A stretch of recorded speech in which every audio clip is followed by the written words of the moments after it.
Welcome back to the shed and welcome back to F1 Expresso News, brought to you by Coffee Calling Motorsport, Full Beans the podcast. I'm of course Terry, your host, and you've got me for the next 30 minutes to take you through all of the latest from the paddock to the podcast via my shed.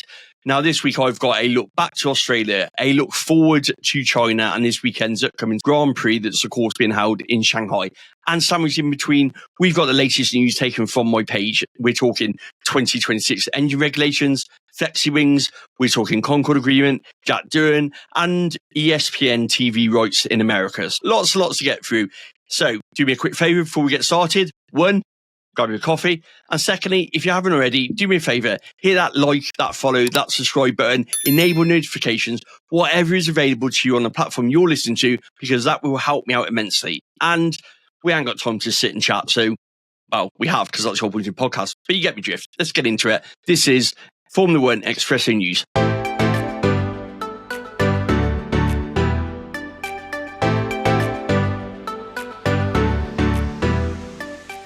Okay, Australia review.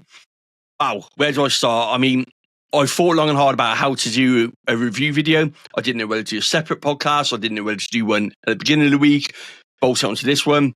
Lots happened in Australia. Absolutely epic start to the season in Melbourne. Good to be back in Australia for the season opener. I'm not going to lie. It feels right to be going there for the season opener. I think we're going to be there next year as well. I'm pretty sure that Ramadan is the same next year for Bahrain. So I think we're going to go back to Australia, even though the calendar's not been announced. I'm pretty sure of it. They have made a bid they want pre-season testing there as well.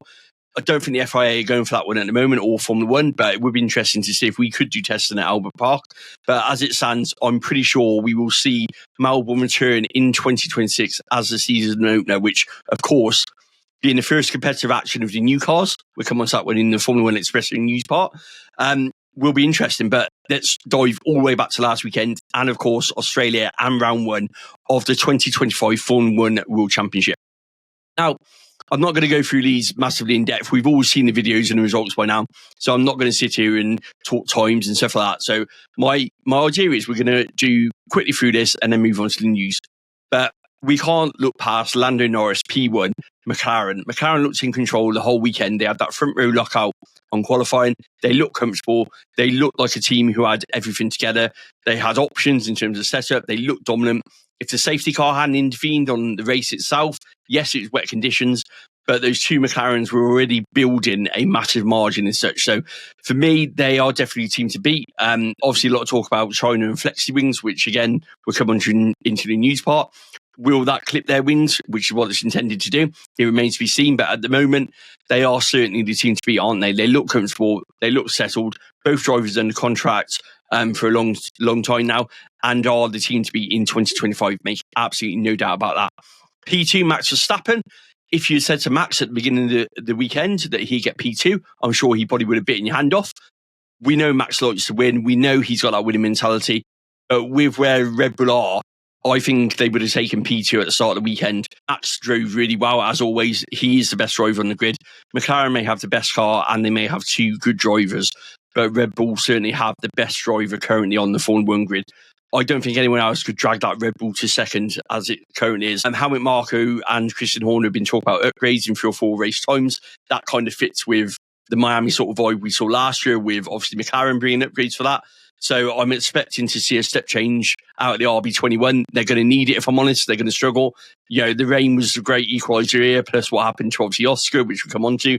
But like I say, Max is always going to be in the mix, isn't he, if he's got a car that's half decent? I said this before the season started. I said that Max was my prediction for the Drivers' Championship this year, because as long as that Red Bull is a half decent car, he will drag the rest out of it. And he's showing just that. A very different proposition in the drive. We'll come on to that in the preview part. But for me, absolutely stonking performance from Max once again. Pretty under the radar in terms of, you know, the accolades that went with it. But yeah, can't fault it at all. George Russell, P3, the invisible man, as I called him. Didn't see him for the whole of the broadcast. Popped up, got a podium. Happy days if you're George Russell. But then you've got to be there to be in that position. You've got to be there to capitalise. You've got to have kept it on the track. You've got to have kept it out of trouble, kept out of the wall. I mean, we had what? How many finishers? 14 finishers. So actually, we're probably once again doing a disrespect to George Russell by calling him the invisible man, because ultimately he went about his job. Mercedes went about their job in absolutely tremendous fashion this weekend. Cooler conditions again. Still got those big question marks over whether or not the Mercedes can cope with higher temperatures. We still don't know, if I'm honest. And we don't know the real pecking order for race pace either. I'll come on to that at the end of the Australia review part. But for me, absolutely phenomenal performance from Mercedes to get both drivers where they are. P4, Kimi Antonelli, what a drive. I've been warning on the podcast about Kimi's talents. I've been warning that he will drive you crazy. I didn't expect him to drive me crazy in one race alone by spinning and then coming back to get P4. And obviously, lost it for a minute with that steward's decision that got turned over for an unsafe release. Absolutely agree with the stewards. It's good to see the stewards actually backtracking on the decision when a team presents new evidence. So kudos to the stewards. We give them a lot of stick. We give the FIA a lot of stick. But actually, with regards to Kimi Antonelli, Mercedes had new information with the roll hoop camera that proved that he was innocent. They presented it. And to be fair to the FIA, they listened to it and overturned the penalty. Absolutely hoping that's the way forward for the 2025 season. A bit more of a collaboration with the stewards. A bit more around if there is new evidence, the teams get the chance to present it. We know it often falls at the first hurdle and the teams don't even get to present their evidence. So, yeah, that was really great to see. I did a video on it because I joked at the time that we wouldn't get past stage one, and then lo and behold, we actually got it overturned. So that'll teach me, wouldn't it? But Kimi Antonelli couldn't put a foot wrong. Poor qualifying on Saturday, but certainly in the race itself was absolutely phenomenal and probably showed why Toto has put so much trust in Kimi. And without getting on the Kimi hype train for the first race, because I think personally I've been on it for a while, as I keep saying, he will make mistakes. He will continue to learn, but he will give us performances like this, which makes you just sit up and go, wow, this kid is something completely special. Then we got Alex Albon, P5 Williams. After qualifying, I was a bit unsure about Williams, if I'm honest. They qualified really well. My hope was they hadn't compromised the setup and we're going to drop back down the field, which was always the risk with a dry qualifying and then a wet race. But they didn't. They kept on it. Obviously, we expected Carlos to be the lead Williams driver after qualifying, but it was Alex who took it to position 5 and 10 points for the World Constructors and, of course, the World Drivers' Championship, which they will be delighted with after their start to last season. Big up Williams. My concern is still, can they maintain this, or have they brought everything in one hit and then we'll go backwards as other teams catch up development-wise and development curve. Lance Stroll in P6, probably the wrong Aston Martin. Many will feel in P6. Is normally the case. We normally expect to see Fernando up there, but Lance is there and was the only Aston Martin driver to finish. And kudos to him. P6 is a good result. Kept it on the track. Absolutely well-deserved result for him. Great start to the season. Hopefully it might put some of the hate that the poor guy gets online to bed. I've never seen a driver get so much hate just because his dad can afford to own and buy a Formula 1 team, but kudos to Lance Stroll for turning up once again and actually putting in a stonking performance. I've said this before, he doesn't need to drive. He could easily walk away if he wanted to. And the amount of abuse he gets, I'm sure the conversation has been had once or twice about does he really need to do it for his own mental health and well-being. But I'm absolutely delighted to see Lance on the grid and even more delighted to see him finishing in P6 and kind of putting a middle finger up to some of those haters out there once more. P7, Hulkenberg, who would have put money on that one? More points in 2025 than they got in the whole of 2024 after one race. Was out-qualified by Bortoletti, if I remember rightly. I can't remember qualifying, but I'm sure Bortoletti out-qualified Hulkenberg. But even so, Hulkenberg experience once more counts.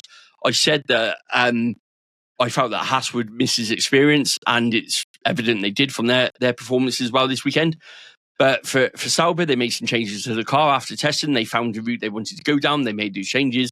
They capitalised on the weather, and they got a good haul of points for them. If you'd said that Sauber and Nico Hulkenberg was going to be the lead Ferrari driver going into round 2, I don't think you would have got money on it.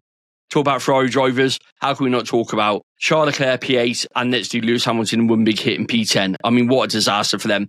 Lots to talk about correlation issues between the car, the track, the factory. If you haven't already, I did an article on what to look for China, which is on www.coffeecornermotorsport.com. Absolutely shameless plug for that. If you want to go over onto the website and read the latest article on that one, it's called Stories to Look Out for China. It talks a lot more about this, but in essence, there was a simulation correlation issue which meant they had to change the performance of the car, and they failed miserably on both strategy and performance. If you do get a chance, check out the website. I'm trying to get some views up on it. I'm trying to get it up on the Google ranking, and apparently the only way to do that is if people go and actually read the stuff that's on there. So if you could do me a solid and check out the website, I'd appreciate it. Lewis Hamilton, P10, not where he wanted to start his Ferrari career. Disappointing weekend for him. Spanning Q2. Just never looked comfortable, never looked on the pace. Was close to Charles in qualifying, though, which will please him, because ultimately that's his aim. So both Ferraris were as bad as each other, I'd say. It's probably the only positive if you're a Lewis fan from this weekend. Lots of talk about his conversation with his race engineers. He's come out today in the media day in China to talk about it, to say that, yeah, ultimately GP and Max have much more heated conversations than what he had with his Ferrari engineer, and it doesn't get half the press or the attention that last weekend in Australia did. So it's quite clear that Lewis is a bit rattled by that in terms of what's been going on online about the conversation between him and his engineer, which were quite fraught at times. But it's a learning curve. They're both learning from each other. It'll get better. So all I will say is watch this space. They're both two individuals who I'm sure can work out the way forward, and they will. So Piastri P9 sandwiched in between the Ferrari sandwich. Oh, what can you say? Your heart felt when he span out, didn't it? Luckily, he managed to draw on his Jeremy Clarkson tractor driving skills from what he learned over on Clarkson's farm in the summer by reversing back onto the track and still staying in the race. Ironically, was a lap down. Ironically, beats it on the grass. Was on there for about a minute and a half and still finished P9. That probably gives you an idea to how good that McLaren is. Great overtake on Lewis Hamilton on the final lap. Didn't get shown on TV. I wish it had have, because it was brilliant. But my heart just went out for him. He was pushing Lando all the way. Team orders played a part. My view on team orders is quite simple. McLaren made it simple in the sense of they were following each other through the traffic, and with the weather conditions, they didn't want to take a risk by fighting with each other. I get that.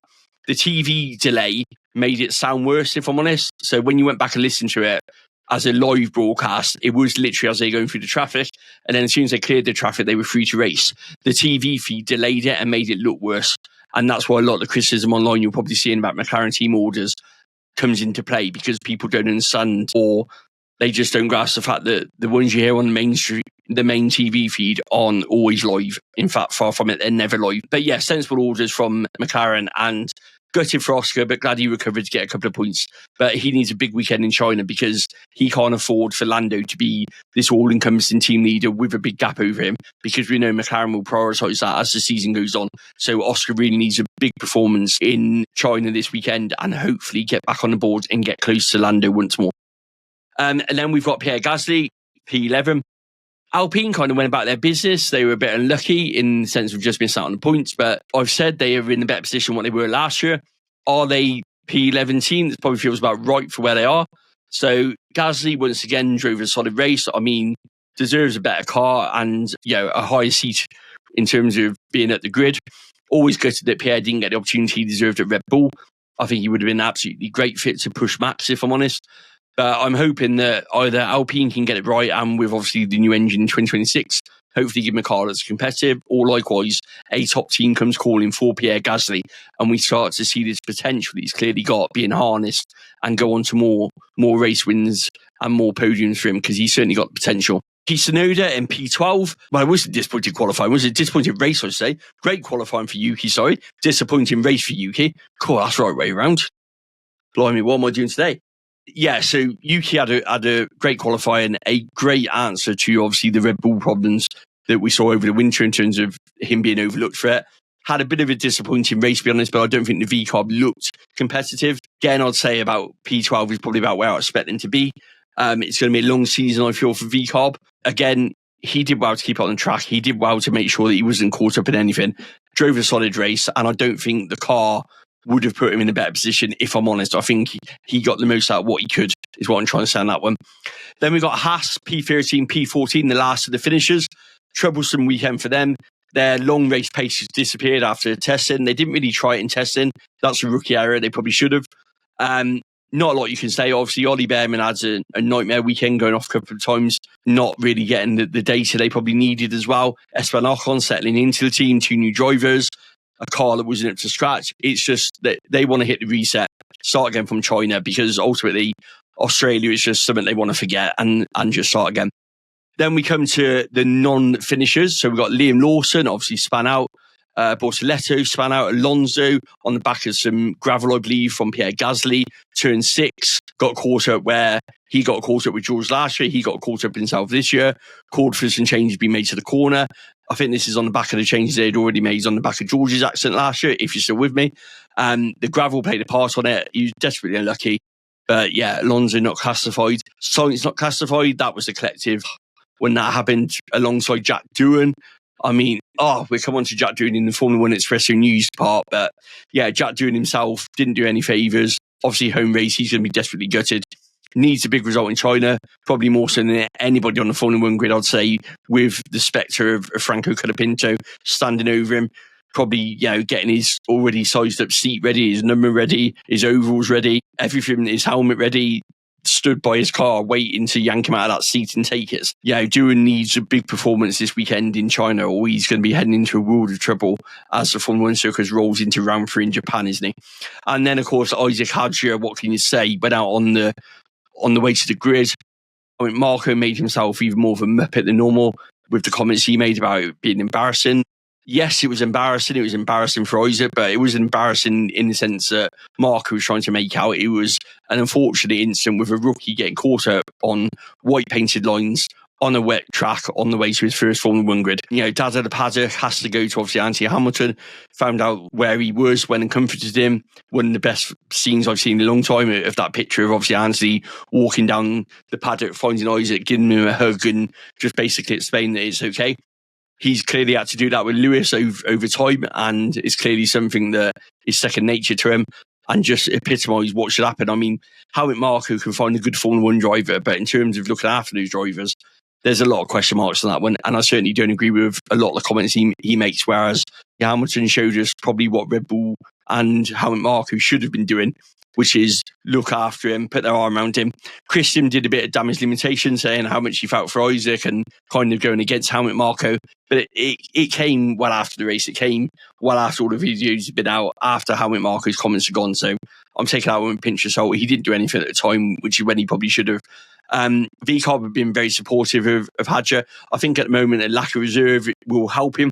Red Bull haven't really got great reserves. I know they've got, and they've also got obviously Arvid they're trying to get a super license for, but at the moment their pool isn't as strong as it has been over the years. So I think both him and Lawson are probably breathing the sigh of relief that the Red Bull pool at the moment isn't overcrowded.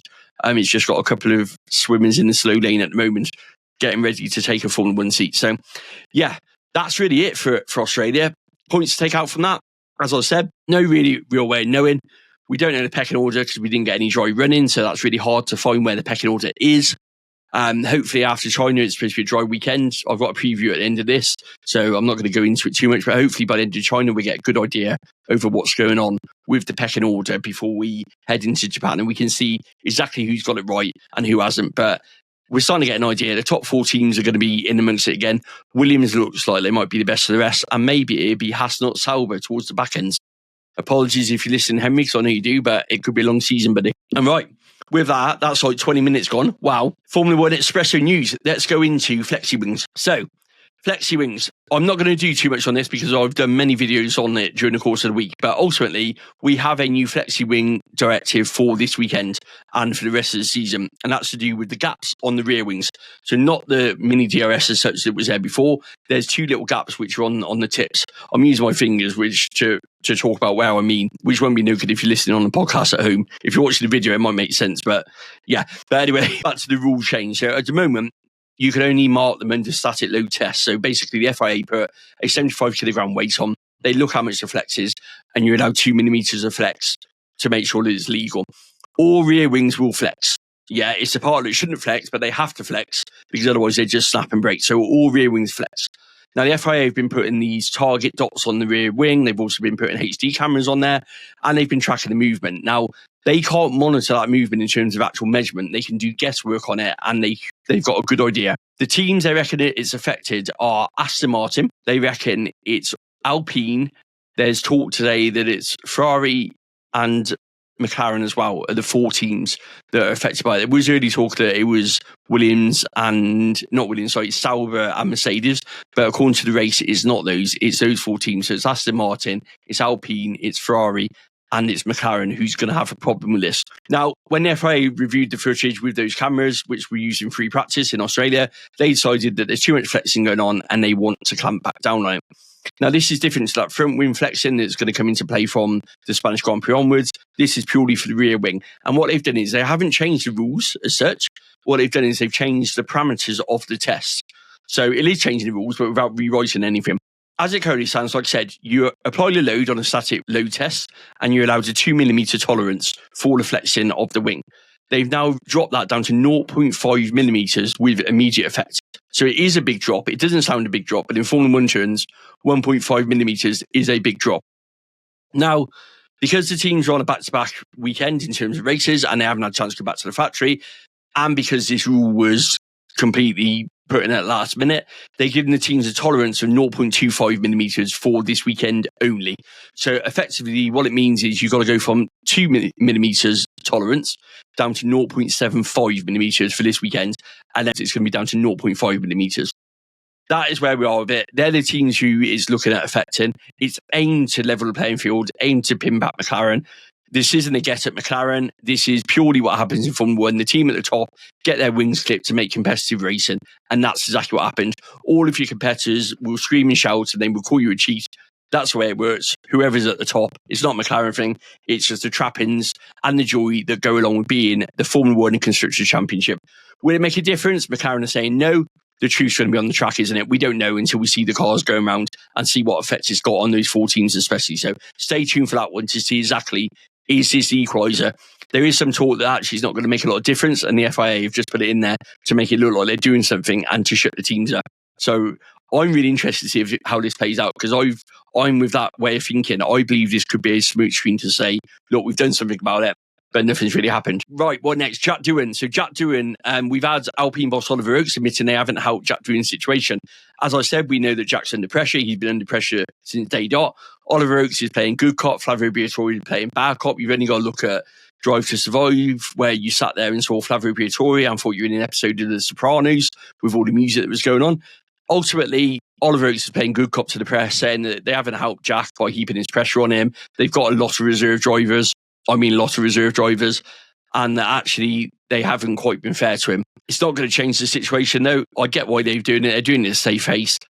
I kind of worry for Jack that they're doing it also because they're preparing to make a swap. As I said in the race review of Australia, if Jack doesn't do well in China, the pressure's going to be on. We know that Franco's waiting. They paid a lot of money to get Franco in that seat, and ultimately they will think of nothing to get him in that seat at a drop of a hat. Flavio Briatore will not care at all. He doesn't care that he's Jack's manager. As he says in Drive to Survive, I control you, Jack. That's what he said, and he's right. So keep your eyes peeled for that one, especially if there's a bad result for Jack Doohan going into Japan after this weekend's Grand Prix. What else we got? Concorde Agreement. So, Concorde Agreement. This is the latest on the Concorde Agreement. Now, it's not official in any way. I've seen it from a couple of sources now. So the Concorde Agreement is due to finish at the end of this year. The Concorde Agreement has been agreed by all of the teams. So that's all 11, including Cadillac, because they now form part of that after their entry has been approved by Formula 1 management. Now, the reason it's not been announced is they've not agreed the FIA part. Now, when a Concorde Agreement gets renegotiated, it's split into 2 parts. Number 1 is the bit the teams do with Formula 1 management, which is basically about the money. And then both of them agree, and then they go back to the FIA and say, right, now let's talk about the rules and what you do for it. So the way I understand it, the way I've read it on a couple of pages and some of the stuff I've seen is that the 11 teams have agreed the commercial rights, but not yet agreed with the FIA about rules and what's going on with the FIA's role. The FIA are pushing for more money. That's very evident. They want more for what they do. Whether or not they get it, this could be a big stumbling block, because if the teams and Formula 1 management are in agreement to the Concorde Agreement and go against the FIA, it makes it very hard for the FIA. So that could still be a stumbling block, and also is the big reason why it's not announced. The biggest factor, we allow 12 teams according to the Concorde Agreement, that's staying in there. And the buy-in, which Cadillac paid $450 million to enter Formula 1, has been raised to $600 million, it seems, which is the figure that was being floated about last year. So none of this is a surprise at all. Like I said, the teams are all broadly in agreement with the commercial stuff. So they've agreed on the prize when they shared out. They've agreed the anti-dilution fee if someone comes in. They're going to get their part of the $450 million that Cadillac had to pay to join Formula 1, which is significantly more than the $100 million it's currently sat at, which is what Cadillac wanted to pay, but obviously couldn't pay. So the team's happy from that point of view. And like I said, there is a option for a 12 team still in there. It's always been in there. It's remained in there. But they are waiting for the FIA, and they are waiting for the decision on what they do with the FIA, asking for more money, and exactly what the FIA brings to the table in terms of the rules and going forward. Which brings us nicely on to 2026 and rules, because we're in a hot mess, aren't we? We are now less than 12 months away from 2026 new regulations, both for engine and aerodynamic. And we are hearing horror stories. And I mean horror stories. I think it was Planet F1 who had this one. So if you want to check out the full article, head on over to them. All sorts going on. So talk about bringing back V10s, talk about scrapping the 2026 engines altogether. I really don't know where to start with this one. So ultimately, they won't get anything through at the moment because the teams aren't in agreement. To get an engine deal through, you have to have the teams in full agreement, and that's not going to happen, because if you're someone who's got a strong engine for 2026, there's absolutely no way you're going to sit there, see your competitors struggling, and then vote on a rule change. Far from it. You're going to push on full steam ahead, quoting every legal avenue go in, saying, we're going with these rules. Everyone's had access to the same rules. Tough luck. We're going full speed ahead. This is one of the issues with this. The bigger issue, which isn't being looked at, is I saw some talk of extending 2026 engines. So one of the things being floated is we don't have the engine change next year. We use the current engines and we extend it until we're ready to have this V10 synthetic fuel option in 2028, which some of the teams want. And we know that Formula One kind of want for the engine noises and the sounds coming back, which they're worried about with this sort of 50-50 engine we got coming next year, about the performance on it. Now, the problem with keeping 2025 engines going for another couple of years is Red Bull ain't got an engine. Pure and simple. Red Bull's engine agreement with Honda runs out at the end of this year. You've got so many problems with keeping the current engines for a couple of years. You've got Red Bull ain't got an engine. You've got Audi signed up on the basis of these new engine regulations. You've got Ford joined Red Bull on the back of these new engine regulations. And you've also got engine suppliers like Honda going to Aston Martin. So how on earth does anybody think that extending the current regulations is actually going to work? It is not going to work. It's not an option. So I don't know what that's being used about, because even just sat here, breaking it down like that, it's a no-starter, isn't it? One of the other ones is to keep these current engines for just a couple of years, so the 2026 engine. So introduce the 2026 engines, but instead of waiting until 2030, make it a very short cycle of 2 years, and then change to these V10 synthetic fuel ones from 2028. Not sure how that will play out. It is an option, of course. It is one they can work about. The reason all this is being put about, there's a lot of things going on here behind the background, a lot of politics, as always, in Formula One. So this is geared towards basically teams not getting the engines right. There's talk there's a dominant engine. Everyone's hearing it's Mercedes. Once again, they got it right. How true that is, we don't know.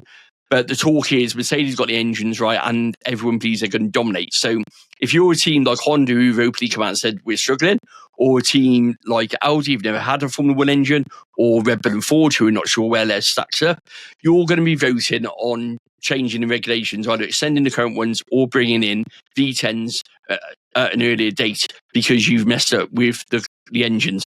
If you're Toto, like I said earlier, you're going to be going, absolutely not, we're going to stay as we are, because that's my chance to get back to winning ways. Engine equalisation has been a big factor behind some teams not winning races. So if you think back to a few years back when obviously Mercedes had dominant engine, that helped them overcome that poor aero. If you go back a few years, you would say that the Red Bull was aerodynamically better than the Mercedes was, with the exception probably the W11.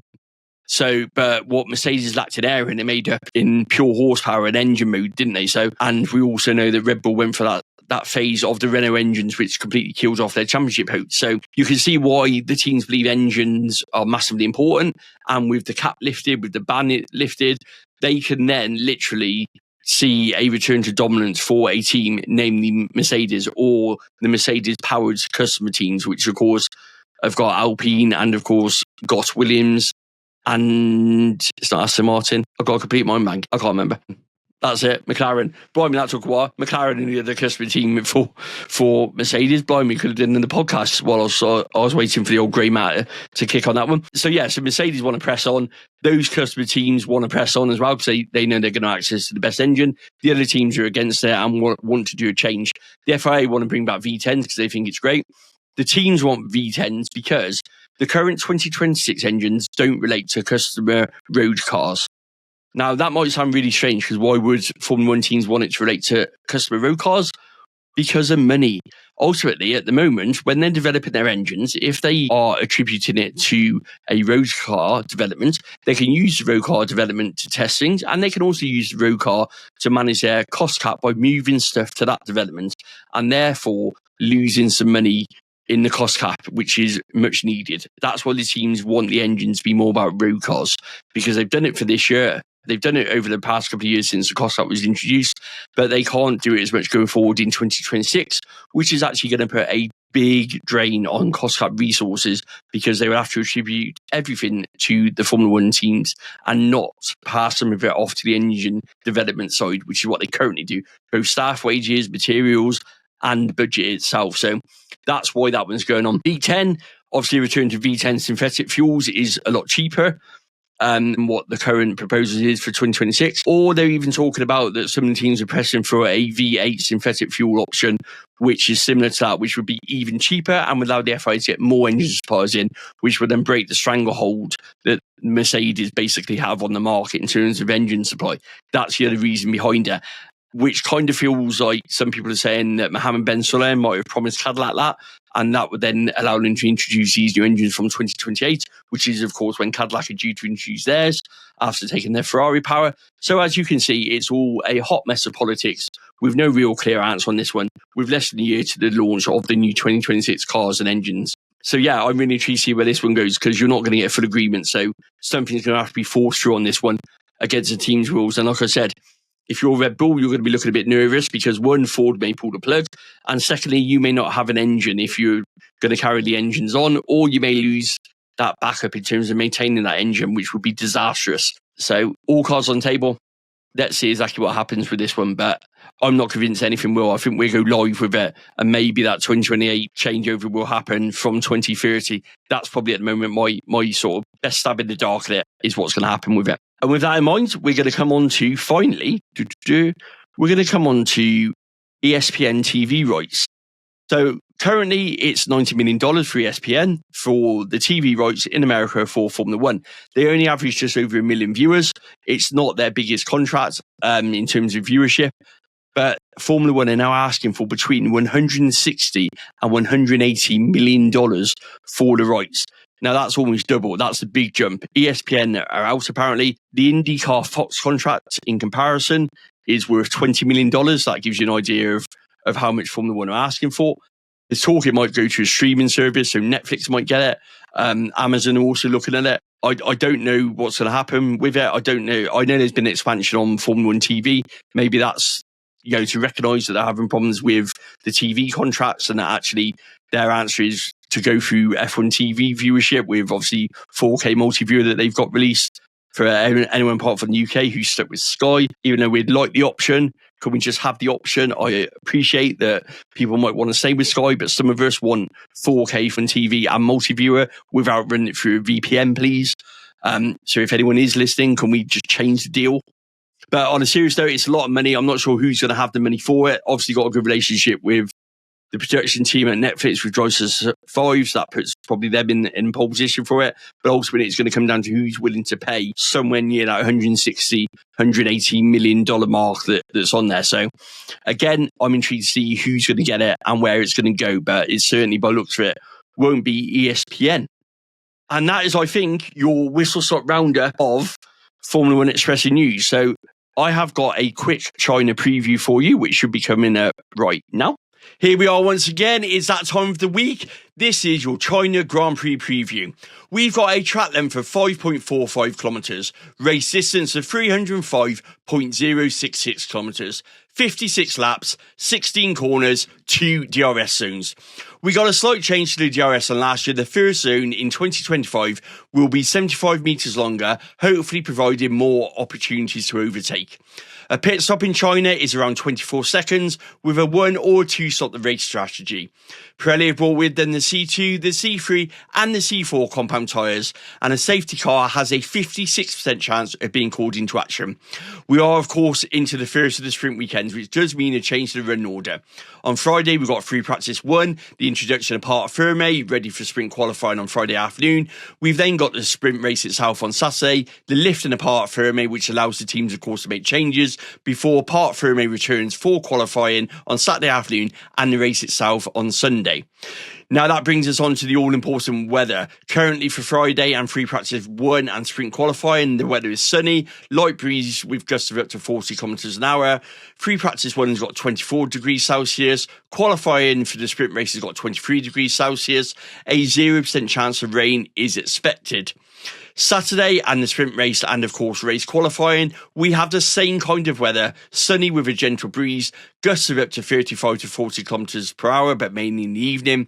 The sprint race has got 25 degrees Celsius, qualifying has got 24 degrees Celsius, and once again, at the moment, there is a 0% chance of rain, which then brings us on to Sunday and, of course, that all-important race day forecast. The weather is shown as a bit cloudier, but it's expected to remain dry until the evening. There is a slight chance of showers, but that's mainly after the race. We've got a light wind. Race start temperature is 26 degrees Celsius, with a chance of rain, as I said, being 40%, but that is expected after the race, not during, so it should be a dry race by all intents and purposes. Now, the only major thing to note is, of course, the introduction of the new flexi-wing test, which has been talked about so much in media this week, and the other main points around the track, it has been completely resurfaced, which means with only one free practice session in 60 minutes, it may well catch some of the teams out before, of course, they lock in part firme and that all-important sprint qualifying on Friday. And that is your guide to China and your quick China race preview for this weekend. In terms of what I've got planned for this weekend, I will be on Fan once more at some ridiculous time in the morning. We can't complain about race times in the UK, but blimey, it's been a tough start to the season. However, I'm glad to get them out of the way, and as we head to Japan for round 3, hopefully get some more reasonable times of waking up in the morning. But as I said, for the majority of the season, we get it quite nice in the UK, so it feels a bit wrong to complain when I know people in America and people in Australia especially have to get up like this every single weekend. So yeah, you'll find me on that one on Saturday. I'll be back obviously next week with F1 Expresso news. There will be articles on www.coffeecornermotorsport.com. Please check that out. I have got some accreditation coming through now, so I've managed to get, believe it or not, IndyCar accreditation for writing articles. I've managed to get MotoGP and also Formula 2 as well. So I'm hoping to do a bit more with some of those as well this year. So that's running alongside Formula E and, of course, Formula 1. So I'm hoping to really expand the website. So if you are a general motorsport fan and interested in other stuff, head on over there. It is starting to get more and more hits on it. It's starting to get more and more articles on there. It is hard. I'm a one-man band in terms of content. I don't have a slick production crew. I don't have on-track reporters. I have me, my phone, my laptop, and a very forgiving wife when I lock myself away to do it. Yeah, really appreciate all the support for that one. And like I say, please check out the website and, of course, the social medias. Social medias will have all of the up-to-date stuff as much as I can get it out to you. There might be a bit delayed with timing and stuff because I am generally just struggling at the moment with everything that's going on. We've got some stuff going on with the kids and stuff, and lots of appointments, lots of things happening at a time when probably couldn't do with it, but they take priority, don't they? So apologies if it's not been as fast as it may have been over the past couple of years, but it will get back up to speed, I promise you, as we sort some bits out. But with all of that, we are getting near 40 minutes, which is far too long for my liking. I like to keep these short. I appreciate all the support. I appreciate the messages I've had since I did the original podcast and why Coffee Corner Motorsport come about. I won't go into names, but I received a message today which I've been struggling, to be honest, to get work done and to get all of this out to you. And I was feeling really low today because I tried the podcast a couple of times this week. It just hadn't worked for me. And I got a message today from somebody who follows the page and how touched they were by what that podcast meant and the situation of getting, juggling kids with disabilities, caring, getting content out there, everyday life that we all have to juggle ultimately. And they shared a bit of their story with me. And you know what? It picked me back up. So I've always said that if one person gets joy out of this page, out of this podcast, out of this content, then I'm happy with that. So I've been a bit hard on myself this week. I've been a bit down. I've beat myself up a bit, but that message came through just at the right time. So that person knows who sent that message. And I just want to say a personal thank you from me for picking me up when I was down. So as much as I appreciate the message, I do the same to you with some Formula 1 content. rest assured, I appreciate this community so much because you do the same to me. And yeah, it's just for me, it's a message that no one knows what's going on behind closed doors, and we shouldn't take anything for granted. We saw the sad news today that Eddie Jordan had passed away. It'd be wrong for me to do a podcast and not mention that. Life's too short, isn't it? We don't know what's going on with people. We don't know what people battle. We don't know what troubles they have. So all I will say is be kind to one another, especially in the comments. I've seen some comments recently on social media posts on some of mine as well, which aren't very nice. They aren't very helpful. Please don't write them. It doesn't achieve anything. You can disagree, but you can disagree in a way that doesn't have to resort to insulting people and hurling abuse at people, because ultimately we're all human. We don't know what's going on behind closed doors. We don't know what battles people had. That some people just come to this sport, come to these pages, come chat to people because that's their only source of getting some contact with the outside world. And I want that to be positive, not negative. So if you are writing that sort of stuff, just stop. Think. You wouldn't like it done to you, so don't write it to someone else. You can politely disagree. You can scroll on. You cannot write anything, but don't make it personal and don't make it harmful. There's absolutely no need. But going back to obviously Eddie Jordan, that sad news that he died today. That Jordan car was one of the first I ever saw in person. Obviously, growing up, watched the cars on telly, but I remember that Buzzing Hornets car as clear as day at the Malvern Free County Showground as being the first Formula One car I saw up close and literally fell in love with the design of it. That Benson Hedges car, the Buzzing Hornets, was absolutely amazing.